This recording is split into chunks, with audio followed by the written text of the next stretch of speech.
तुम्ही बघू शकता खूप बारीक बारीक कापलेला आहे मी पालक.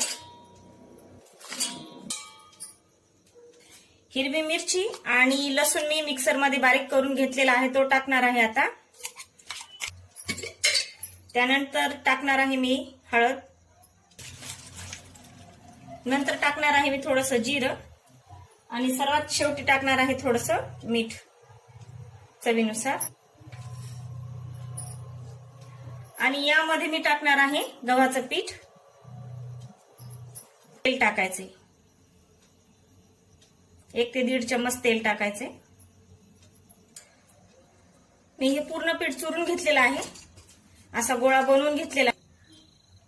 मी तुम्हाला ही एक पोळी लाटून दाखवलेली आहे, तुम्ही अशाच प्रकारे लाटा. धड हाताने हा पराठा लाटायचा.